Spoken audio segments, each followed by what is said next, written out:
Ya, oke teman-teman peserta diskusi ngeteh sore seperti janji saya akan mengajak teman-teman untuk ketemu dengan satu orang teman ngeteh lagi, namanya Mbak Yusra Veronica. Saya biasanya manggilnya Mama. Halo, Mah. Ya, Halo Mbak Yani. ya. Mbak Yusra ini istimewanya sudah punya anak besar-besar ya. Kelas berapa aja, Mah? Kelas kuliah ya, Mah ya? Yang pertama kuliah semester 5 Hmm. di jurusan tari. Hmm. Yang kedua lulus SMA tahun ini, Hmm. sedang dalam proses mendaftar ke isi juga jurusan film. Wes. Tapi tahu Harus. doanya saja. Amin, amin. Semoga dapat yang diinginkan. Nah, Amin. ya Mama Yosa ini sudah tahu saya dulu waktu anaknya masih kecil-kecil itu menggunakan kesepakatan gitu dengan anak-anaknya. Terus kemarin saya tanya, Mah masih pakai kesepakatan nggak dengan anak sebesar ini? Katanya masih. Nah, mungkin teman-teman penasaran ya kalau untuk anak usia yang sudah lebih besar itu modelnya seperti apa dan masih relevankah itu digunakan?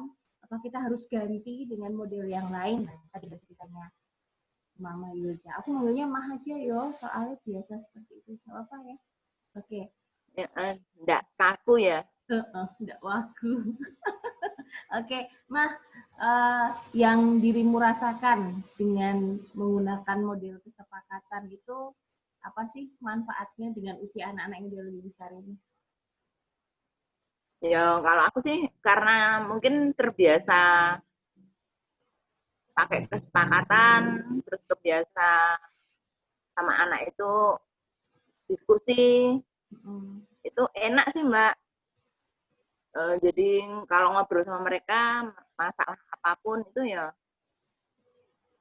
menurutku enak gitu. Jadi misalnya cuman memang beda ya. Kalau dulu waktu masih kecil kan berkisar misalnya mau pergi ke mall terus kita bilang nanti kita di mall kita hanya jalan kemudian kita hanya beli satu-satu ya gimana menurutmu sepakat enggak gitu hanya seputar masalah kayak gitu atau nanti ke sekolah kira-kira mau bawa bekal apa aku mau bawa bekal ini kalau kayak gini kalau bekalnya ini gimana nanti sepakat dihabisin ya misalnya kayak gitu tapi kalau udah dewasa udah beda udah lebih ke akhirnya kita ngomongin kesepakatannya bisa menurutku ya akhirnya kedua belah pihak ada posisi tawar menawar gitu lebih lebih gitu sih Mbak misalnya aku nerapin eh, apa ya yang aku rasain masalah keuangan deh COVID kayak gini misalnya ya ya karena kalian nggak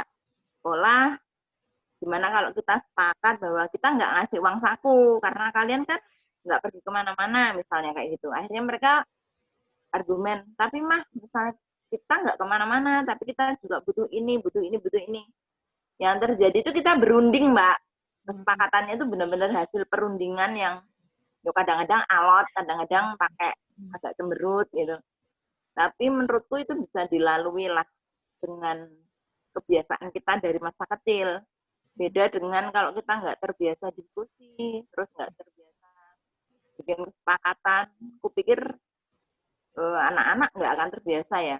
Jadi mereka ketika kita ngomong ini kita nggak akan ada sanggup karena ini mereka pasti ya nggak bisa.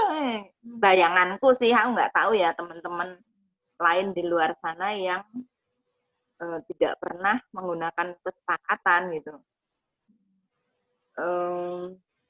Itu sih menurutku. Cuman ada juga sih Mbak aku nemuin juga satu dua orang temanku yang akhirnya berpendapat bahwa aku terlalu lunak terhadap anak-anak gitu. Karena aku seolah-olah melakukan pembiaran pada mereka kayak gitu ya. Contohnya masalah tugas sehari-hari atau kewajiban mereka gitu. Mereka nganggap kok kamu diem aja sih ketika anakmu ternyata yang satu bantuin kamu di dapur, sementara yang satu hanya diem aja, malah main game dan lain-lain kayak gitu loh Mbak. Tapi kan mereka tidak melihat di balik itu tuh sebenarnya kita udah punya kesepakatan gitu loh. Dan kalau aku sih kemarin lebih ke yo nggak mulus sih Mbak, tidak akan terus semulus jalan tol gitu ya. Tapi endingnya akhirnya kesepakatannya adalah ya udah gini aja.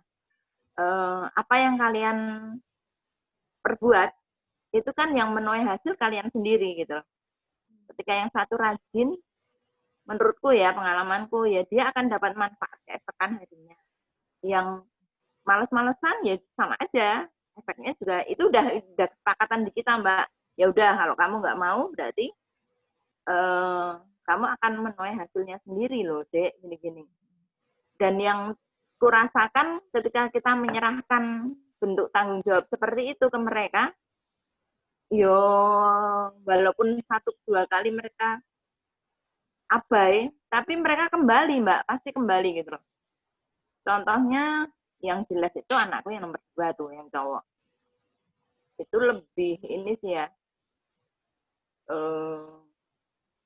lihat pekerjaan rumah itu kok nggak care, nggak gini gitu. Baju juga tiba-tiba dia pakai baju kusut, sementara kita sepakat bahwa dia baju harus setrika sendiri.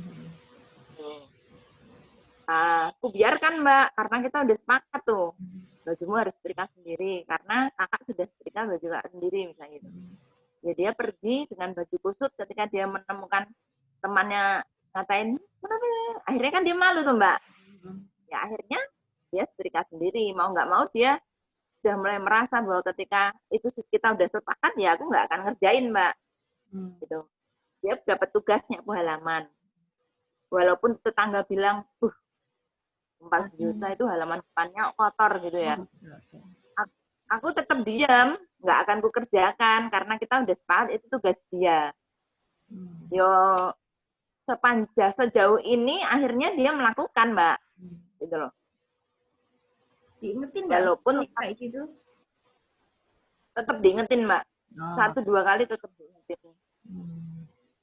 Ya itu tadi kita memang ke anak-anak nggak bisa lolos sih ya, nggak bisa terus kita biarkan. Walaupun namanya udah sepakat pun kadang-kadang mereka juga adalah nakal-nakal dikit tuh, bukan nakal sih tapi apa ya, kadang-kadang mereka mencoba Mbak. Kalau udah gede itu mencoba Mbak, coba untuk kalau aku enggak gini terus nanti gimana ya gitu. Udah segede itu masih nyoba-nyoba juga ya, nyoba-nyoba reaksi orang itu masih ya, masih. Terus ada konsekuensinya nggak Mah biasanya? Konsekuensi untuk ketika dia tidak sepakat.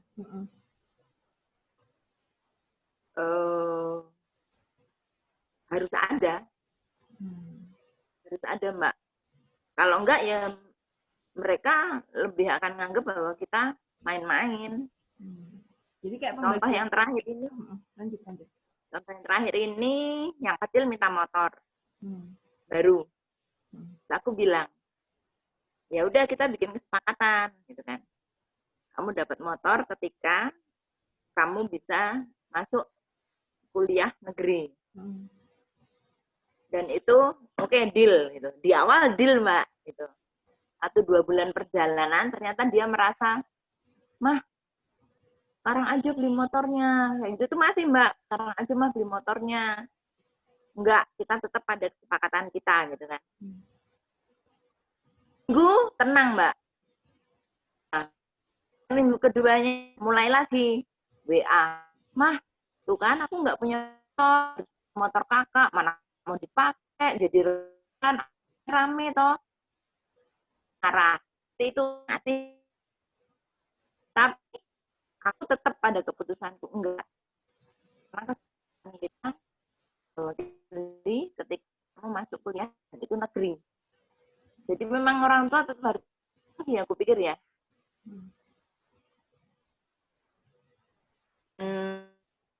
Kalau kita tetap pada kesepakat, ya udah mereka dia emang kita sepakatnya di awal kayak gitu.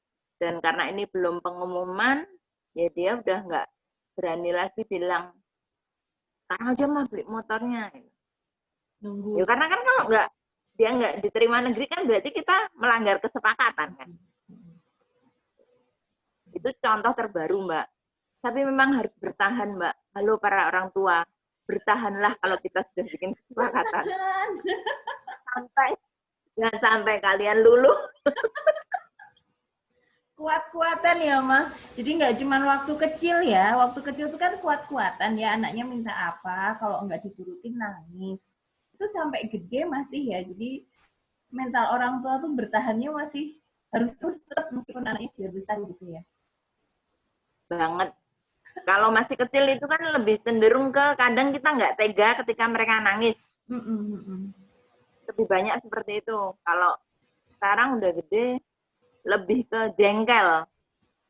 Karena mereka bikin kita jengkel, kemudian kita ini yang sudah capek, sudah ribet dengan kerjaan kita, yang kita pikir banyak, akhirnya kadang kita merasa, udahlah, ngapain sih harus ribut tiap hari kayak gitu, udah kasih gitu. Langgar kesepakatan, selesai mereka diem, kayak gitu. Bedanya di situ, Mbak. Menurutku ya, ini pengalamanku. Kalau kecil kan kasihan, masa mau minta ini aja nggak boleh, misalnya itu. Akhirnya dikasih. Tapi kalau dewasa ya itu lebih ke menguji kesabaran kita sih. Oke. Jadi meskipun dewasa tetap ada tantangannya ya. Banget. Jadi bersiap-siaplah yang punya anak menjelang remaja. Tapi keuntungannya juga ada ya, Mah ya. Ada, Mbak. Makanya kalau aku sih lebih suka membiasakan berdiskusi, nemu kesepakatan apa sehingga enak gitu ketika kita bilang lah kita kan bersepakat. Andai pun kesepakatan itu akan dilanggar, itu akan menurutku ya memunculkan kesepakatan baru, Mbak. Karena kan kadang-kadang situasi kalau udah dewasa itu beda ya. Anak-anak udah mulai remaja dewasa gitu. Kadang kita bikin kesepakatan A, ternyata ada situasi dan kondisi yang tidak mendukung sehingga kita nggak bisa melakukan itu.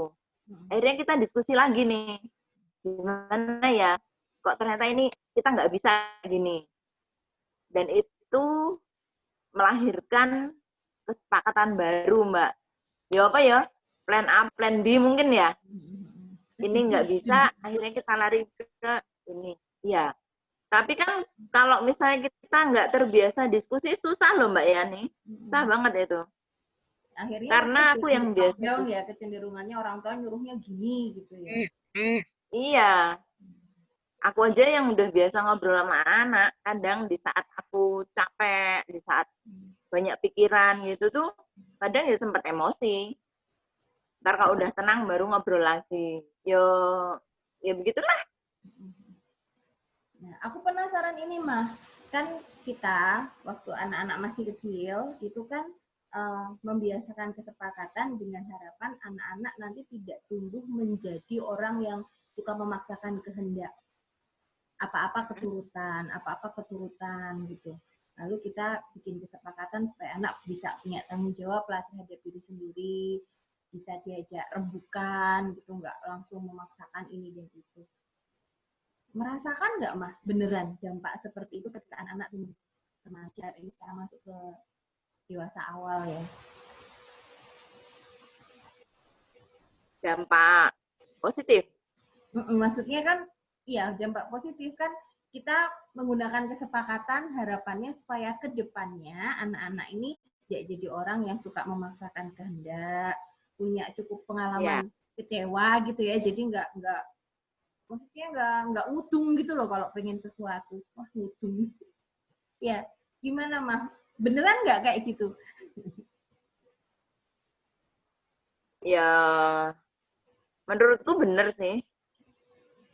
Tapi apa ya?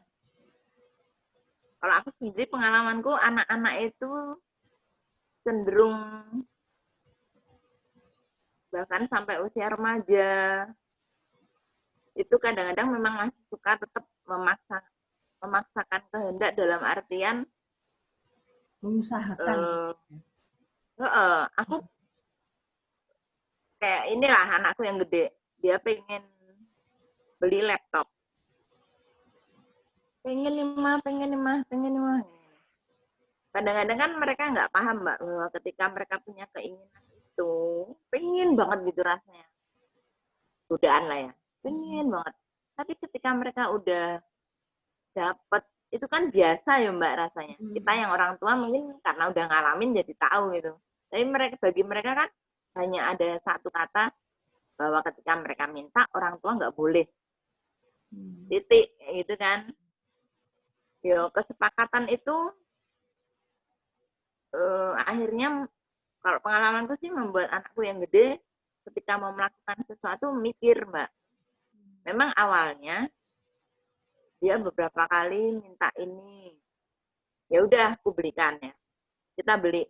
Terus kamu lihat ketika kamu sudah punya itu udah punya HP misalnya, udah punya HP, terus kamu merasa wah bener nih HP ini sangat berharga, atau merasa biasa aja, ya biasa aja, ya udah.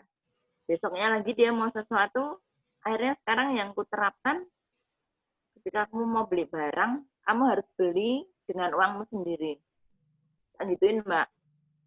Jadi mereka punya tanggung jawab, aku pengen beli ini, karena mama nggak bisa beliin, ya aku harus beli sendiri. Bagaimana caranya? Karena anakku mungkin sudah dapat penghasilan sedikit-sedikit ya, waktu itu sebelum COVID. Akhirnya dia, aku ngiringnya ke pinjam. Pinjam uang untuk beli laptop, kamu cicil. Sepakat nggak? Kalau kamu sepakat, ayo mau nganter. Dia sepakat, Mbak. Dan itu memang benar-benar akhirnya dia yang nyicil gitu. Sampai dia rela, dia tidak dapat uang saku, karena uangnya itu untuk nyicil laptop. Kupikir itu bagus untuk pendidikan, dia ngatur keuangan juga sih. Akhirnya dia paham bahwa ketika pengen beli sesuatu itu, ya dia mampu nggak. Kalau merasa mampu ya beli. Kalau punya uang beli, tapi ada nggak kebutuhan lain yang lebih penting. Itu kan juga perlu tuh Mbak. Karena sekarang itu kupikir anak-anak, aku nggak tahu kalau yang lain ya, perlu banget ya diajarin hal-hal kayak gitu. Apalagi masa-masa kayak gini gitu, penting lah. Manfaatnya banyak deh Mbak, kesepakatan. Manfaatnya banyak, tapi tantangannya juga banyak ya. Dan ternyata ketika anak lebih besar, nggak tantangannya berhenti, tapi juga tetap ada. Kesepakatan ketika awal itu juga melatih ini ya, melatih mental orang tua ya. Jadi begitu anaknya udah, kita juga udah latihan tatak, latihan menahan diri. Kadang-kadang mereka malah ngejekin. Pernah nih ya, aku bilang, Dek, mama itu dari pagi masak. Pagi buta mama udah masak. Terus kamu lihat mama kerja. Lah kamu bantuinnya itu bantuin gini-gini loh, Dek. Jadi kita sama, posisi kita sama. Ya kan? Jawabnya apa, Mbak? Ya kan mama hobi masak itu. Jadi mama tidak akan merasa berat kalau masak. Jadi cuman apa ya? Kalau kita terbiasa sepakat, biasa ngobrol, kita biasa merendah, dalam artian merendah itu kita memposisikan diri sama dengan anak, jadi teman gitu tuh, begituin kita nggak emosi Mbak. Kan ada tuh yang sama orang tua, kayak itulah. Aku memang menahan diri untuk tidak jadi yang seperti itu, walaupun sekali dua kali meleset. Oke, cuma 2 kali berarti ya. Oke deh. Oke Mas, setelah ini recordnya mau aku matiin, tapi habis itu kita masih bisa ngobrol lagi, jadi nggak usah leave dulu ya. Oke, ya teman-teman di Ngeteh Sore, ini kalau tak panjang-panjangin, saya sama Mama ini bisa ngobrol lama banget. Jadi karena durasi, jadi kita sampai di sini dulu. Teman-teman silahkan nanti boleh kasih pendapatnya tentang gimana sih sebenarnya kesepakatan ini setelah dengar tadi ceritanya Mama Hilsa atau Mbak Hilsa tadi. jadi nggak ya pakai kesepakatan. Oke, makasih Mah. Oke, kita stop dulu recordnya ya. Di sini kita ngobrol yang lain. Oke. Mau dadah-dadah dulu? Dah.